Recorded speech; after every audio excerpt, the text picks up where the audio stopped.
Hey everybody, we'll get started in a minute. Can everybody hear me? Yes. Perfect. And y'all are here for the one about immigration through cartoons, correct? Yes. Okay, cool. Just want to make sure that I'm not taking you away from one that you want to go to.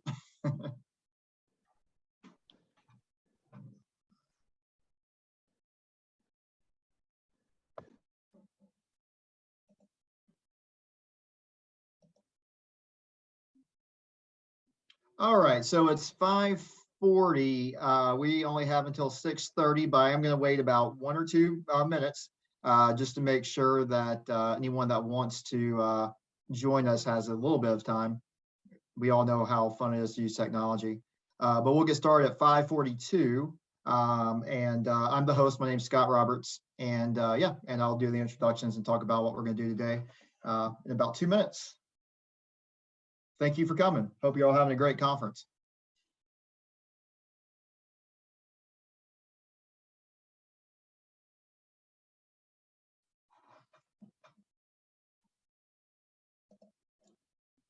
I will say I'm going to put in the chat. I'm going to put in you'll see my email a few times in this session, but I am going to put in my email if you want to go and write it down while we wait, because I will be happy to give you this PowerPoint as well as some other things.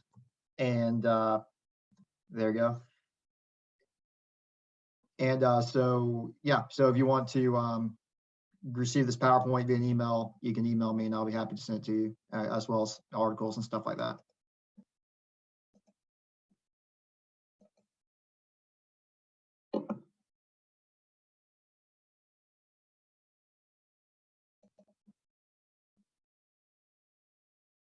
So those coming in, we're going to start in 1 minute, but I did put my email in the chat. It will be on the PowerPoint as well, but I'm happy to share the PowerPoint with you after the conference. So feel free to shoot me an email after our session's over, and I'll be happy to send this to you, as well as some other things that go along with the lesson plan.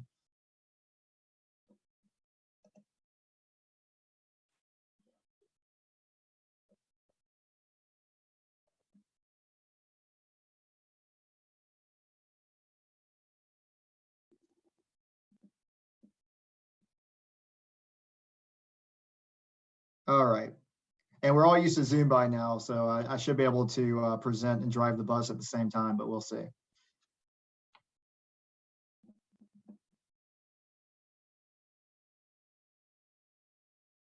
Okay, great. Thank you.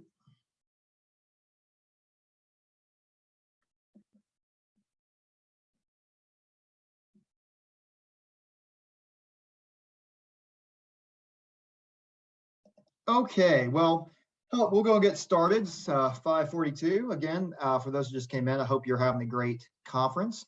What we're going to talk about today is cartoons and the C3 framework, which is an inquiry-based lesson about immigration.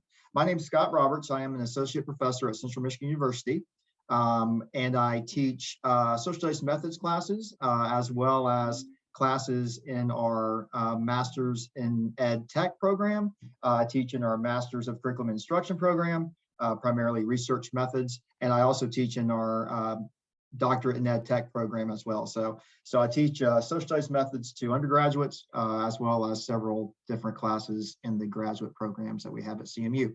So thank you for coming. What we're going to talk about today is a lesson plan that was developed for my book series called Hollywood History, and I'll talk about that in a few minutes, by a 4th/5th grade teacher in Wisconsin. She and I worked together to take the idea of the history of Hollywood strategy and to bring it into the elementary level classroom, looking at watching the movie / cartoon An American Tale from 1986 about immigration. So what I'm going to do in today's session is I'm going to talk a little bit about the Hollywood or history framework, because it applies to cartoons, it applies to television shows, it applies to movies, obviously. Down the road, it's going to apply to documentaries. So it's a good strategy that you can hopefully take some ideas from and bring it to your own classroom. The good news is we're into the stage now where we have 3 books in the series, and we have plenty of more on the way. So you will have access either through the book or through the publisher's website, which are very generous and showing a lot of the books that are being made, as well as emailing me if you have any questions or comments about really tons of ideas for bringing cartoons to your elementary classroom. So I'm going to go ahead and start sharing my slides, and we will get going.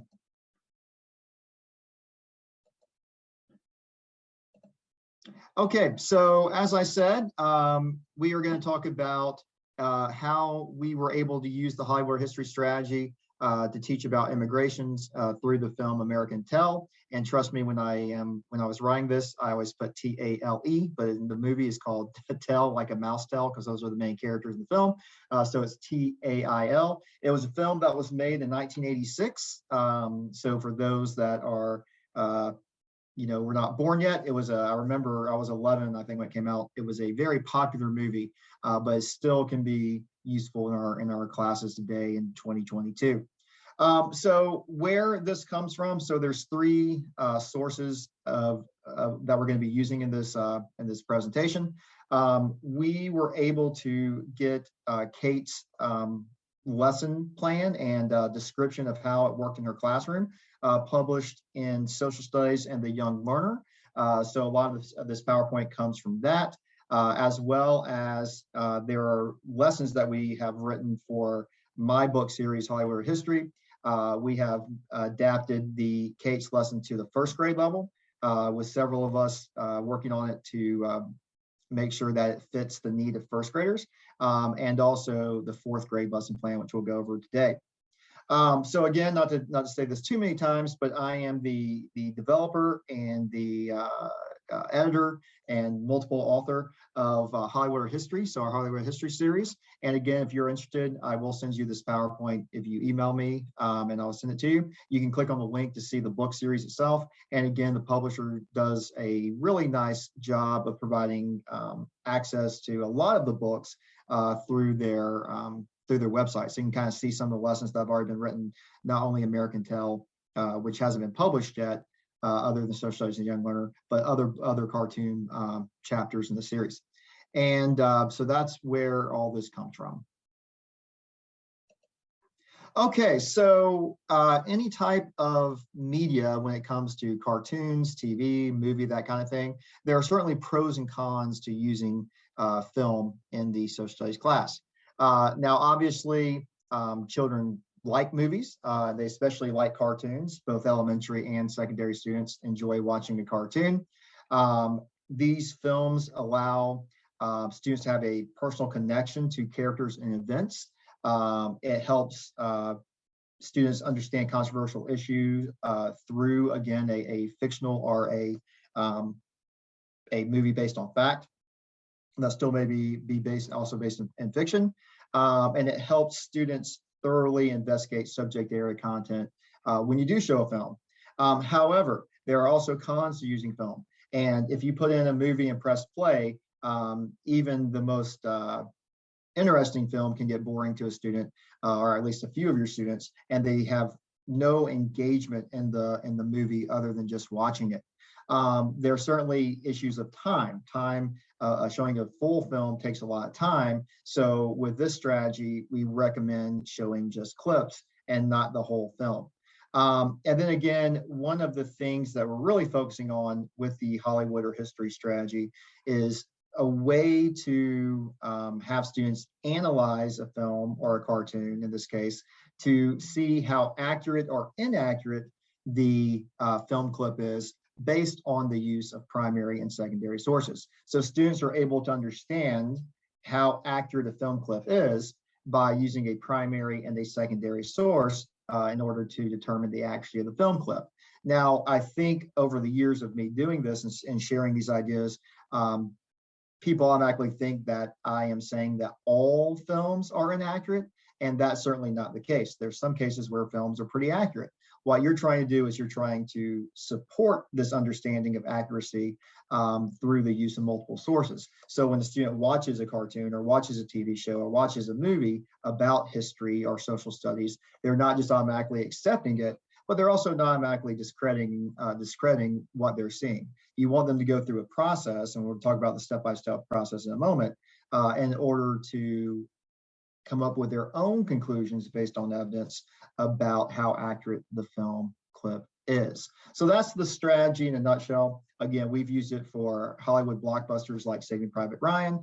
We've used it for TV shows, and we have also used it for cartoons, including An American Tail, as well as Mulan, trying to think Liberty Kids, several other cartoons that we've written lesson plans about in order to use this strategy to determine the accuracy of what's being shown. So that is the pros and cons of using film.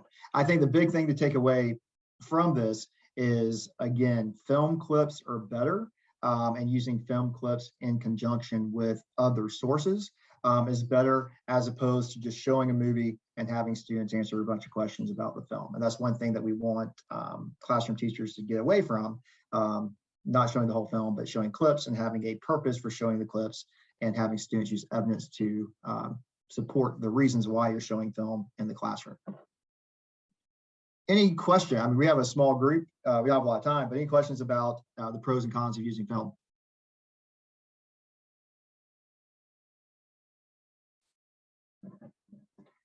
All right, well, in that case, let's move on. So again, when I send you the PowerPoint, I provide a link from, I believe it was CNN, that talks about how important it is for particular people to have accuracy in Hollywood film.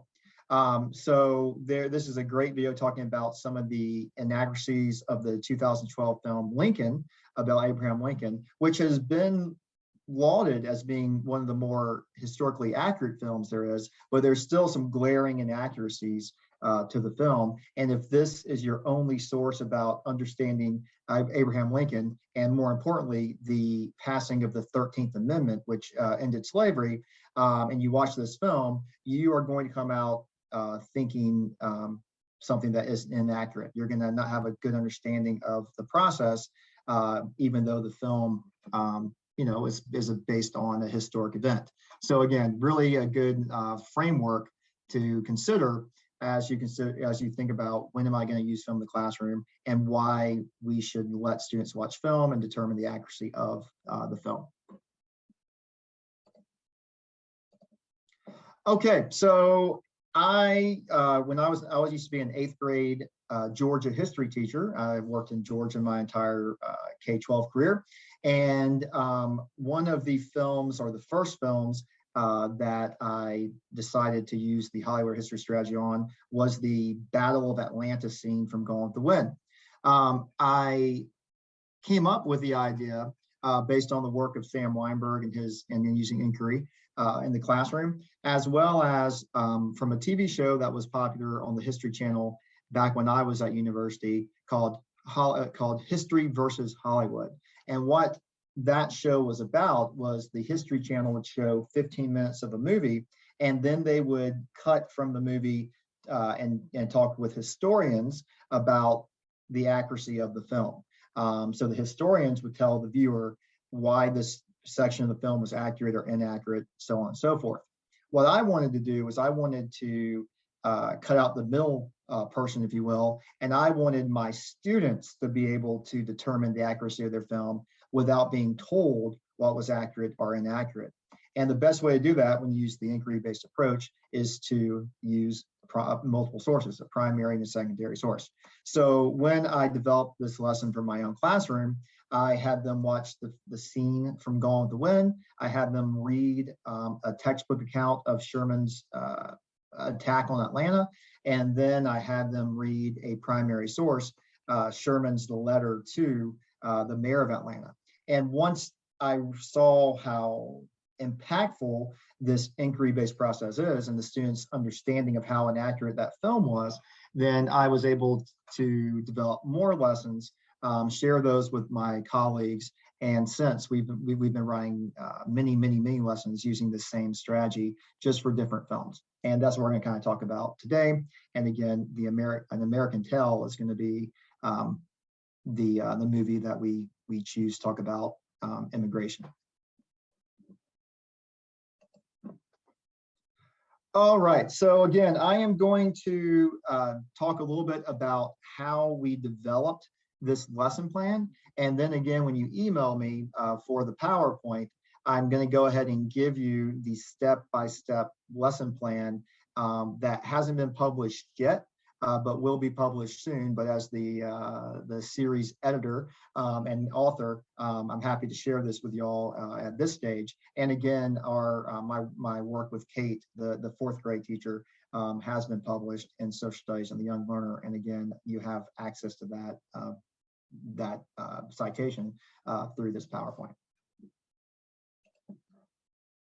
Okay, so when you are going to develop a C3 inquiry-based lesson, the primary thing you want to do as a classroom teacher, especially at the elementary level, is to start developing guiding questions, because an inquiry-based lesson is having students answer questions using multiple sources. So when we were developing the first grade lesson and the fourth grade lesson for An American Tale, we wanted to have some pretty important questions that went along with the lesson. So for the first grade class lesson based on immigration, we came up with these three guiding questions. What are some reasons people move to new places? What are some reasons people immigrate to a country? And how does moving to a new place influence kids and their family? Again, we wanted to allow students to think about why people move, why they move to different countries, and then again, how does that impact kids and families? So again, just a kind of a group of starting questions to consider before you watch the film.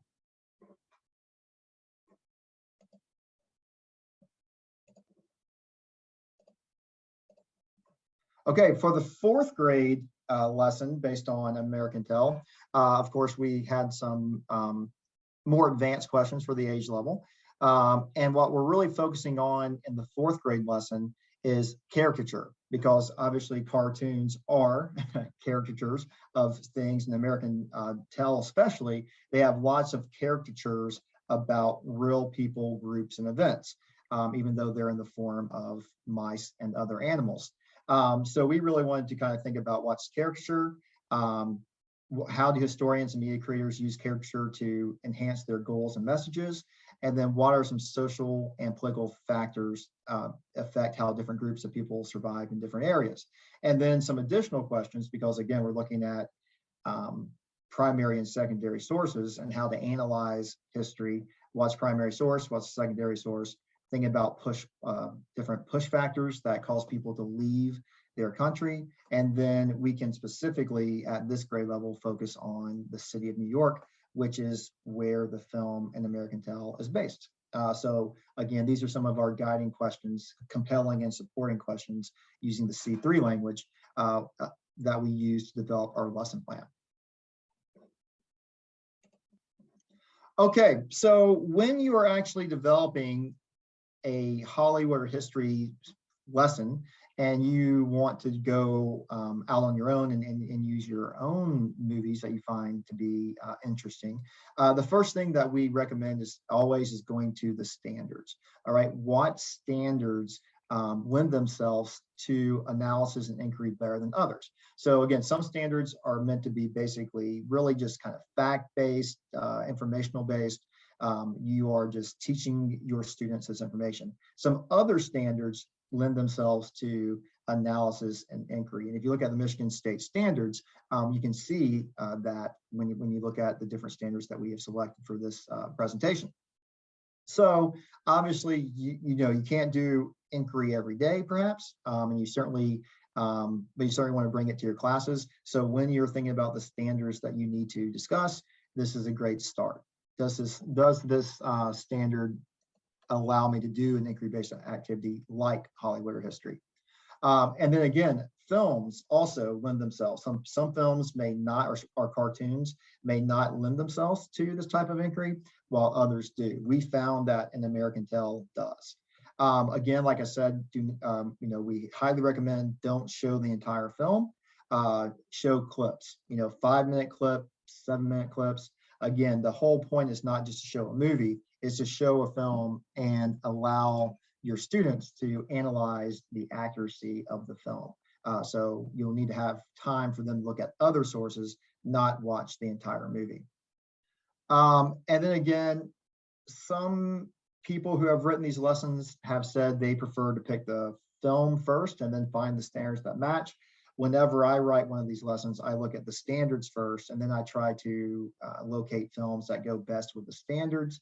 No matter how you feel about state standards, they're there. And I know as a former classroom teacher, and you all as classroom teachers, that standards mean a lot. So I would recommend going with the standard first, and then finding a film that kind of matches up to those standards.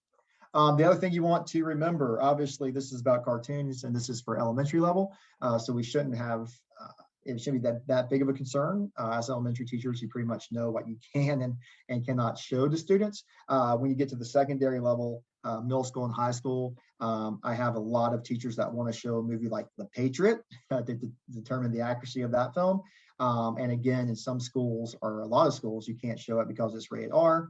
But another film that you could use if you wanted to teach about the American Revolution that is a lot less violent is Giant Tremaine. And honestly, the battle scenes of Giant Tremaine, when it comes to the battles of Lexington and Concord, tend to be, if you do the analysis, a little bit more accurate than what you saw with The Patriot. So again, think about the rating of the film, and again, the age level of students that you teach, and find films that obviously match the age level, but still talk about the standards that you have already chosen. Any questions about selecting standards? I'm going to show you an example of the standards that we selected for these two lesson plans in a moment. Yeah, I have a question. Like you said, you don't show the whole movie. Do you give them the background on what the movie is about? Yeah, I mean, you can, but again, if the standard, let's say we're going to use Giant Tremaine, and of course, let's say that the standard is about the battles of Lexington and Concord. You wouldn't necessarily have to give them the whole story of what Giant Tremaine is. You could just say, I'm going to show you this movie clip from a movie called Giant Tremaine that shows the Battle of Lexington and Concord, and then show that 5-minute piece of it. And then you're going to move on to let them read a primary source about the Battle of Lexington and Concord, as well as use a secondary textbook account. And we'll talk about the order of operations in a second. I know when I use it, I like to show the movie first because it does get students excited to see a film. But this is also going to be something, this is the type of lesson you do in the middle of a unit. So it would be good if they already knew a little bit about the American Revolution before you dive into talking about the specifics of the Battle of Lexington and Concord, or whatever that standard is. So people do ask me, where do you use this type of lesson? It certainly can be a preview if you want, but I would find it to be more useful in the middle of a unit, or certainly as a review of what they just learned. So, hey, we've already read about the Battle of Lexington and Concord, but for some reason that's part of your state standards and you're potentially on a state standardized test. Let's do this Hollywood history, just focusing specifically on this battle, because for whatever reason, you live in New England, and Lexington and Concord may be, an important standard. Does that make sense? Yes, thank you. Yeah, no problem. Okay, so this is for the first grade lesson. So we selected Common Core to help bring in that ELA component, especially at the elementary level. A lot of times you have to be teaching ELA to teach social studies. We get that. So you have Common Core standards, which are the ELA focused. You have the Michigan Content Standard. So you can see the content in first grade is investigative family history for at least 2 generations, identifying various members and their connection in order to tell a narrative about family life. Now, so you're going a little bit bigger with the movie, but the movie's about Fievel, who's, and his family story about being an immigrant from Russia to New York. So you can certainly have that connection when students are talking about their own family history. So why did your family move here?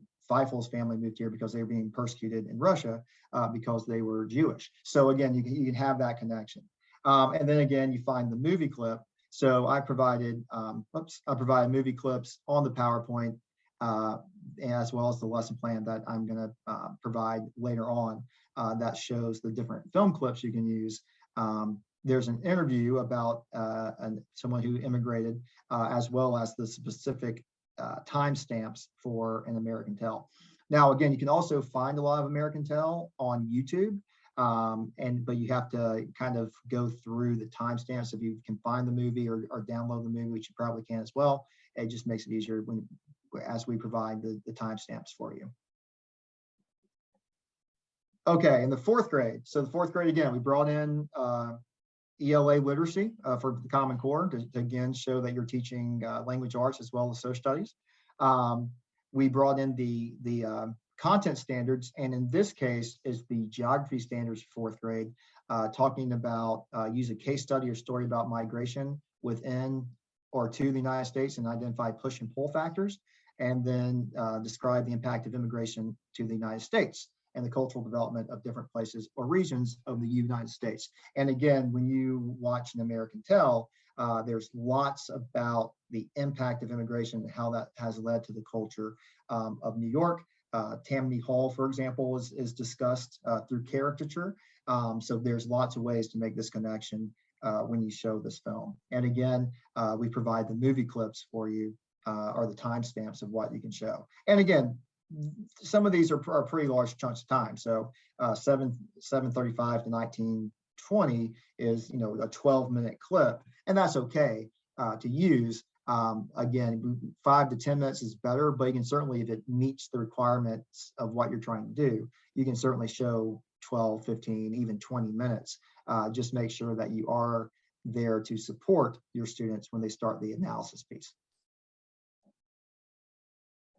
All right, and then again, the C3 framework, right? The 4 dimensions of C3, the compelling question, the supporting questions, which we already went over. Then you're actually going to gather the relevant information from 1 or 2 sources to analyze, in this case, the movie clip from an American Tale. And then for the K through 2 level, one of the dimension 4, which is taking action, is simply just in the classroom, ask and answer questions about arguments. And again, you can have students talk about their perspective on the American Tale and how accurate it is. And they can have small group discussions about the accuracy of the film clip and why they think it's the case. So again, the C3 framework wants you to take action. In some cases, it's stuff you can do right in your classroom. In some cases, it's more broad, like taking it outside the walls of the classroom. But for this lesson plan, you're going to get, we wanted to keep it in the classroom, if you will, and just have students have a conversation about what they saw and why they think the film clip is accurate or not to the topic. And then same thing with the fourth grade. Again, it gets more advanced based on the grade level, but again, kind of a similar concept, supporting questions, talking about environmental and cultural characteristics in a specific place or a region, being able to distinguish fact and opinion. So caricature, there is some opinion when you draw a caricature of someone or some political cartoon. And then again, being able to construct arguments and claims from multiple sources. Okay, so again, as we said, I went ahead and showed you some of the compelling and supporting questions that we developed for this lesson. But when you do any type of inquiry-based activity, you need to have a compelling question and then sub-questions, which are called supporting questions, according to the C3 framework. Now, ideally, even at the kindergarten and first grade level, what the C3 framework envisions is that students are able to come up with their own compelling and supporting questions about a topic. But I certainly think at the beginning, and sometimes, with a lesson like this, it's okay for the teacher to develop the compelling and supporting questions. and let the students be the quote unquote historians that do the analysis of the film clip using multiple sources. And then obviously sharing their ideas in dimension 4 where they take action. Now, sometimes you may find that students have a lot of really good questions, compelling and supporting questions when you go through this process. And so you can certainly go to a different, move away from this particular lesson if they're really good, compelling, supporting questions about immigration, or come back to it. But again, I think for most teachers, especially when you are introducing inquiry to your classroom, it's okay to be the ones that kind of develop and guide with the compelling and supporting questions. And then later on in the year, perhaps you can allow students to develop their own. So in our case, our compelling question is, how accurate is this movie clip? Is it an accurate account of history, pure fiction, or somewhere in between? So Hollywood means pure fiction. Everything about this movie clip is inaccurate. And then history means everything about this film is accurate, or is it somewhere in between? And usually what students are going to find, and what you're going to find, is they are going to be able to watch a film clip, analyze it using multiple sources, and they are going to be able to tell you what's accurate about the film, what's history, and what's not accurate about the film, Hollywood. And that way they answer the compelling question. And again, they're going to do this by analyzing multiple sources. And when you show a clip, you can certainly develop more specific questions like we showed you at the beginning to guide the discussion when it comes to the analysis of the film clip using the multiple sources. Okay, any questions about step 2?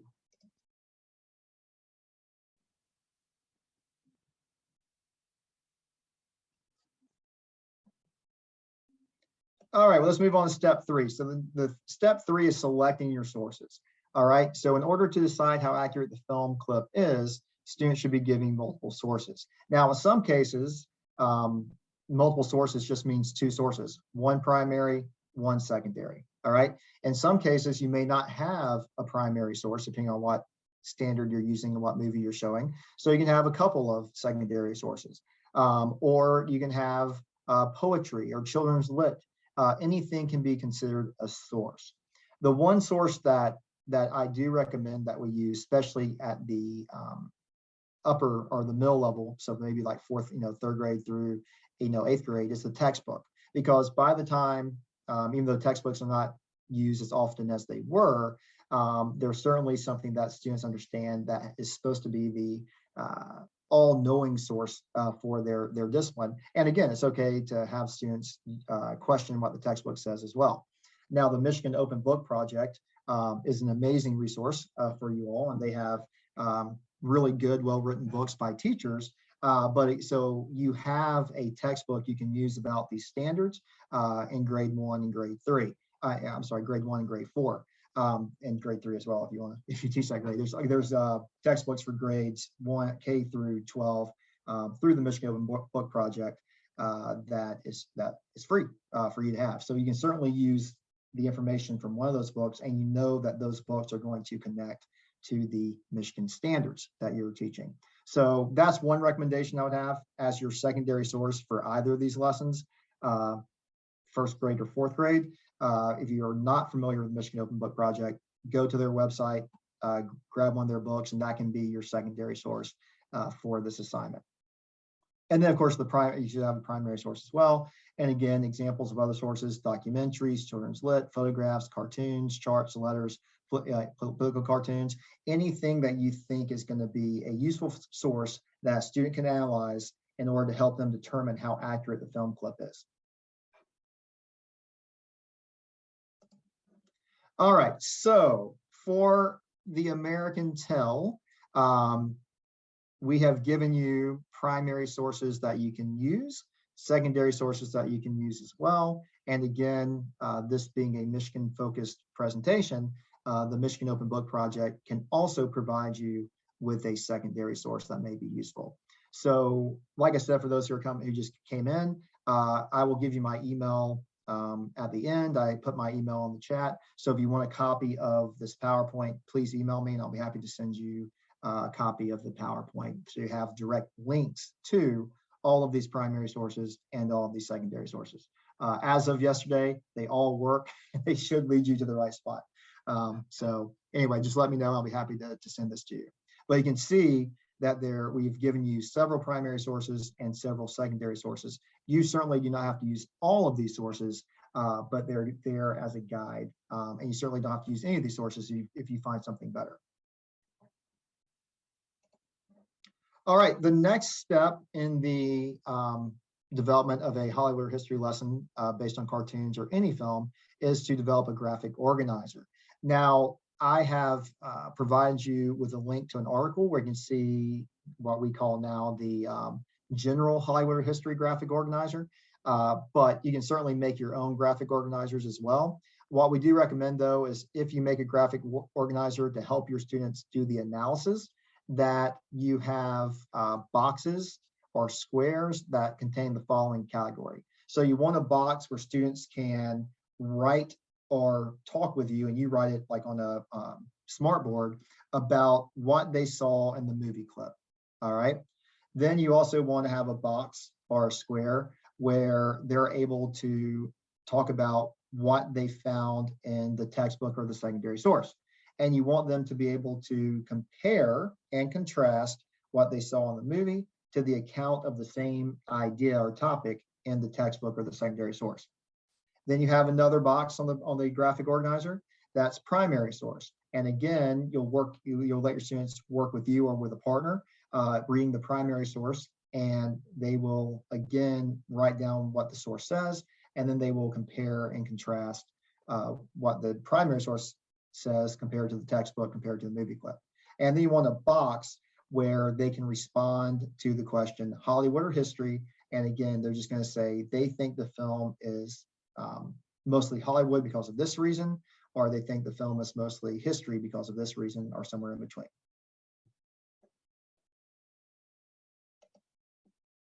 Okay, so we had a question about the amount of time, but once you have found your standards, once you have found your primary source, your secondary source, and once you've developed a graphic organizer, all on the teacher end, then you actually bring the lesson to your class. So the first thing that I recommend for student interest is to show the movie clip first. Again, because you can say, hey, we're watching this movie that's going to talk about immigration. It's from a movie called An American Tale. It's a cartoon. It's going to tell the story of Feifel and his move from Russia to New York City. And we are going to talk about how accurate we think this film clip is, because we've been talking about immigration now for a week and a half or whatever. So show the film first, get the students excited about watching the film, but tell them you're not just watching the film. Now, sometimes you can show the film once and then go back and show it again when they do their analysis. I know some teachers do that. It just depends on how much time you have. But when they are watching the film, you want them to start analyzing the film. So, what I always tell students is think about the who, what, when, where, why, and how of the film. And I let them know you may not be able to answer all of these, who, what, when, where, why, how.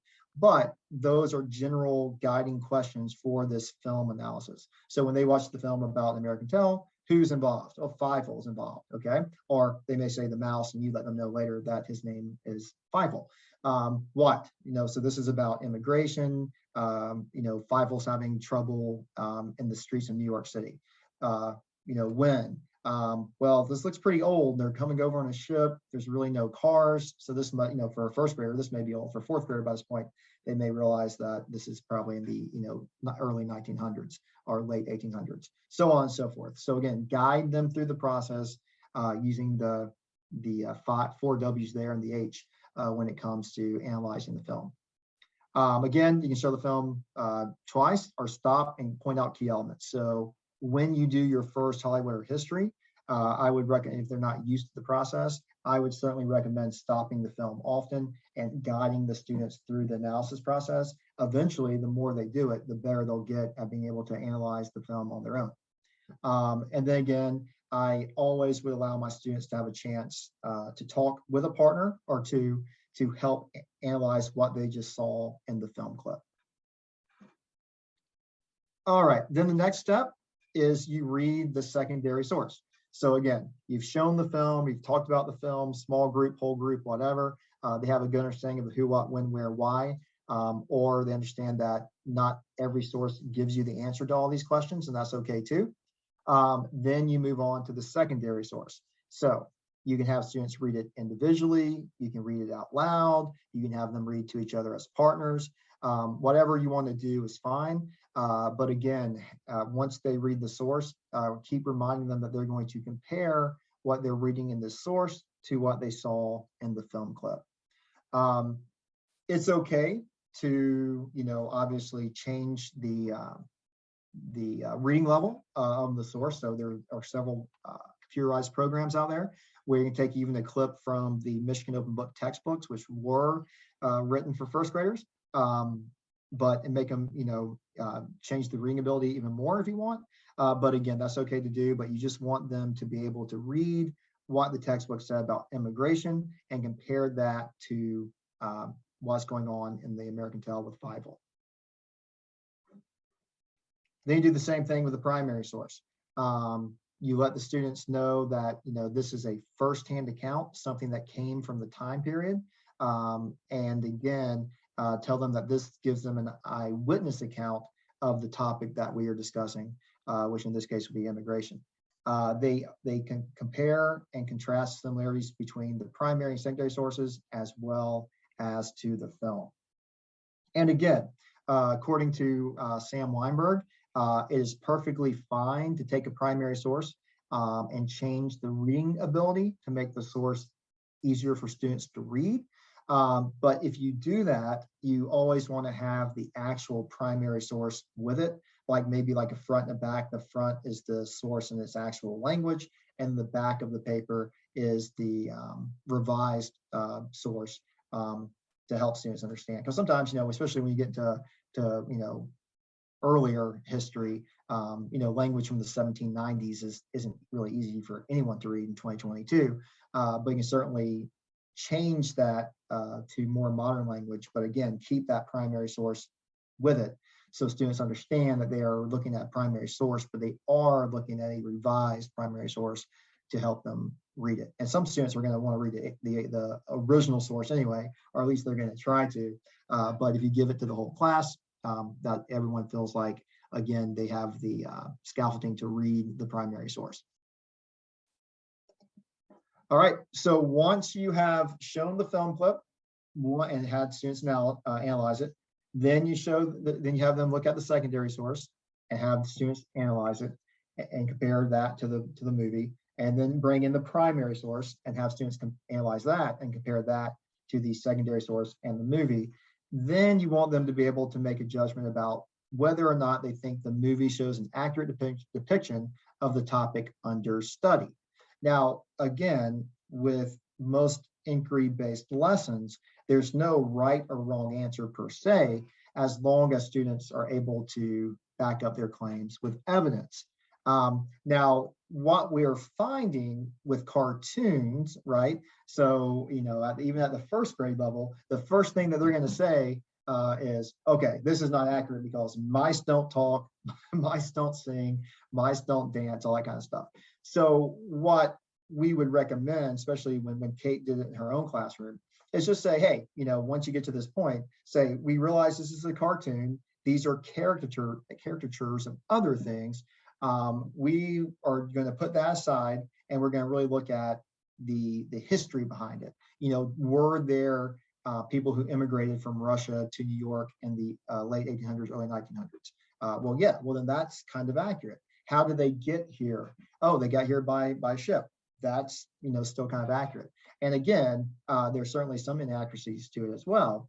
But that's the kind of analysis you want students to do. Let them say early on, yeah, mice don't talk. Got it. But is there anything that is potentially accurate about the depiction of immigration during the time period where the cartoon is supposed to take place?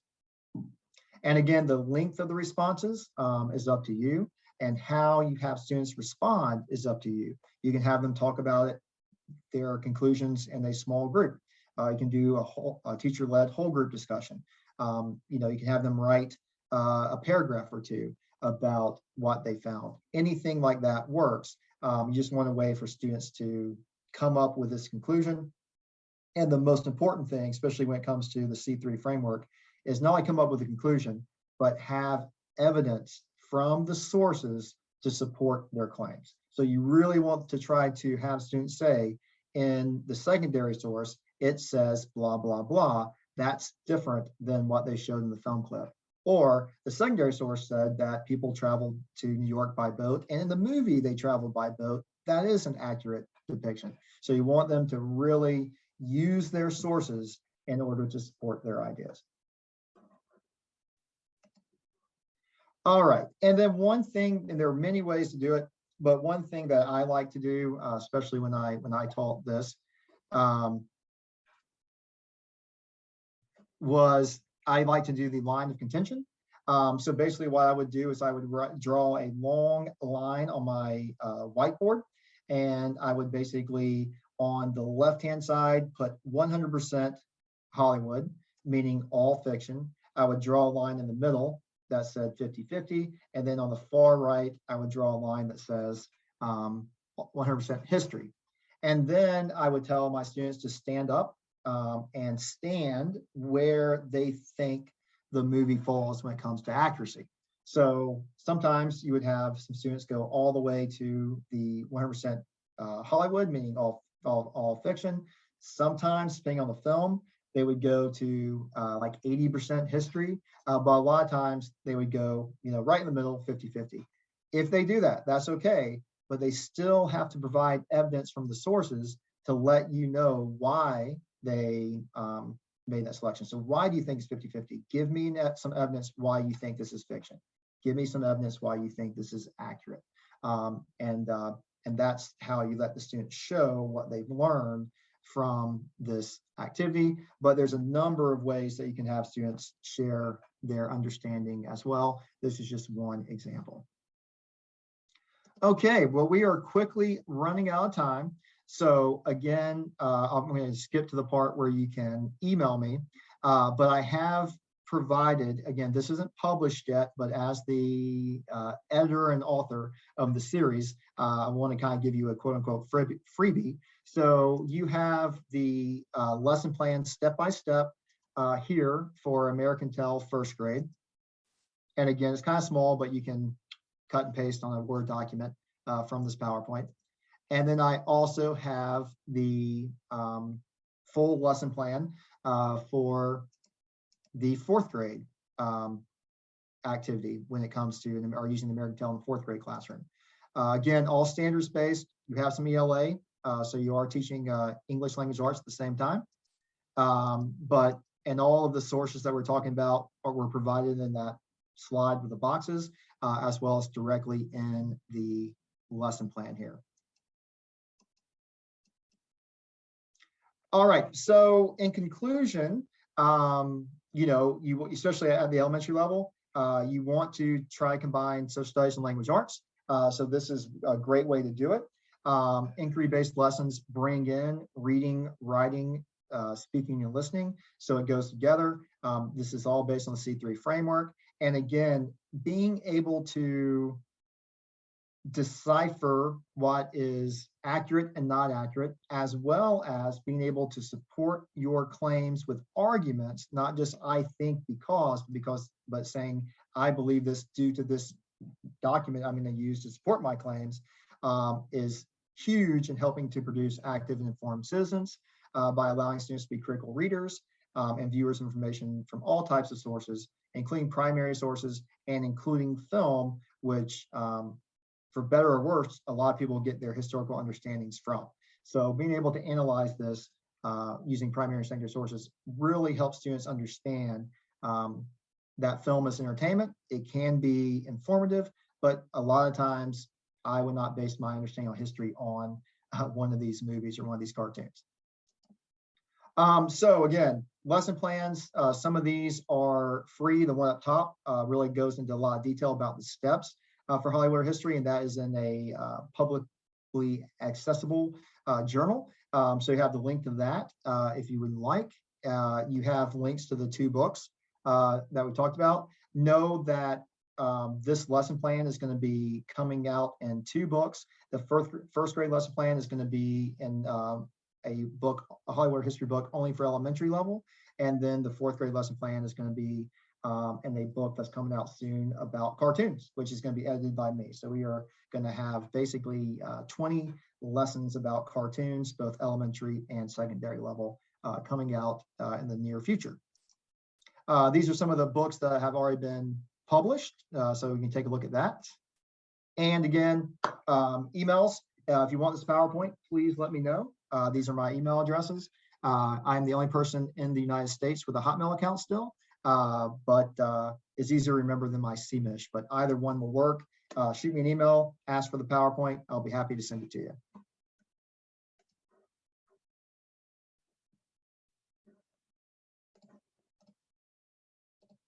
All right, here's some references as well. And if you're interested in using film outside of what I do, there are many researchers that talk about using film in the classroom. These are some of the good examples if you're interested in the topic outside of the Hollywood history strategy. All right, that's it. Thank you so much for coming. Have a great rest of the conference. And yeah, if you have any questions, please let me know.